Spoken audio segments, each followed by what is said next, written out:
Syria में बशर अल असद का 24 साल पुराना शासन खत्म होने की कगार पर है। विद्रोही राजधानी दमिश्क पर कब्जा कर चुके हैं। सीरियाई राष्ट्रपति बशर अल असद को भागने पर मजबूर होना पड़ा। असद दमिश्क से एक प्लेन के जरिए देश छोड़कर भागे हैं, लेकिन कहां है इसका पता नहीं चल पाया। तख्ता पलट की पूरी कहानी देखिए इस खास रिपोर्ट में।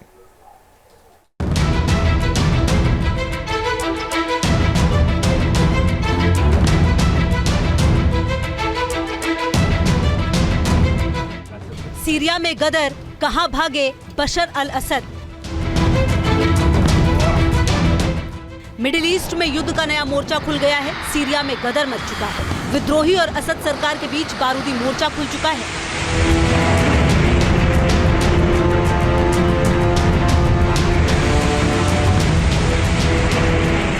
राजधानी दमिश्क में विद्रोही लड़ाके घुस चुके हैं। राष्ट्रपति बशर अल असद देश छोड़कर जा चुके हैं।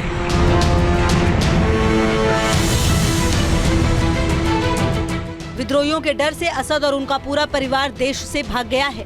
विद्रोही लड़ाके दमिश्क में दारा शहर की तरफ घुसे हैं, जिस पर उन्होंने 6 दिसंबर को कब्जा किया था और राजधानी पर कब्जा कर लिया। दारा वही शहर है जहां से 2011 में भी राष्ट्रपति बशर अल असद के खिलाफ विद्रोह की शुरुआत हुई थी।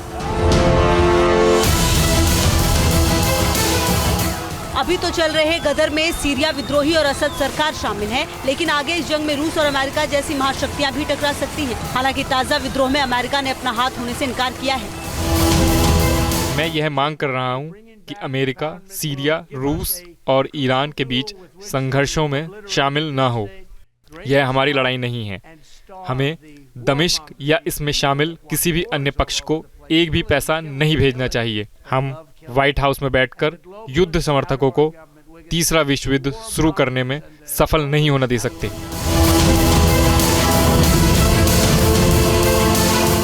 दमिश्क में विद्रोहियों के घुसने के बाद हड़कंप मच गया और देश छोड़ने के लिए एयरपोर्ट पर भगदड़ मच गई। सीरिया का झंडा लहराते विद्रोही लड़ाके दारा शहर में घुसे और सेना के फाइटर जेट्स पर कब्जा कर लिया। सीरिया के जिन 4 शहरों एलेप्पो, हमा, होम्स और दारा में विद्रोही संगठनों HTS ने कब्जा जमाया है, वो दुनिया का दूसरा खूंखार विद्रोही गुट माना जाता है। ऐसा नहीं है कि सीरिया में पहली बार गृहयुद्ध भड़का हो। इससे पहले 2011 में अरब क्रांति के साथ ही सीरिया में गृहयुद्ध की शुरुआत हुई थी। सीरिया के लोगों ने 10 साल से सत्ता पर काबिज बशर अल असद सरकार के खिलाफ विरोध प्रदर्शन शुरू कर दिए थे। इसके बाद फ्री सीरियन आर्मी के नाम से एक विद्रोही गुट तैयार हुआ। इस विद्रोही गुट को अमेरिका, रूस, ईरान और सऊदी अरब ने हवा दी, जिसके बाद हालात और बिगड़े। हालांकि 2020 में सीजफायर हो गया था। अब आपको ये जान लेना जरूरी है, आखिर कौन है बशर अल असद और क्यों विद्रोही गुट इनके पीछे पड़ा है। बशर अल असद का जन्म सीरिया की राजधानी दमिश्क में 11 सितंबर 1965 को हुआ। वो साल 2000 से सीरिया के राष्ट्रपति हैं। बशर ने पिता हाफिज अल असद की जगह ली थी, जिन्होंने 1971 से सीरिया पर शासन किया था। असद के राष्ट्रपति बनने पर लोगों में उम्मीद थी कि वो लोकतांत्रिक सुधार और आर्थिक विकास की दिशा में कदम बढ़ाएंगे, लेकिन असद ने अपने पिता की तरह सत्तावादी तरीकों को ही आगे बढ़ाने पर फोकस किया। पिता हाफिज अल असद की मौत 10 जून 2000 को हुई। उनके निधन के कुछ घंटों बाद ही देश के संवैधानिक ढांचे को बदल दिया गया और असद को राष्ट्रपति बना दिया गया।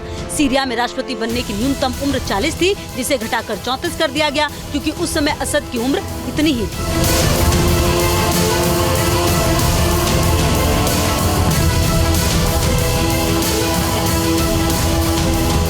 असद के कमान संभालते ही इजराइल के साथ सीरिया का तनाव जारी रहा, क्योंकि इजराइल के खिलाफ उन्होंने अपने पिता के रुख को बरकरार रखा और गोलन हाइट्स की वापसी की मांग जारी रखी।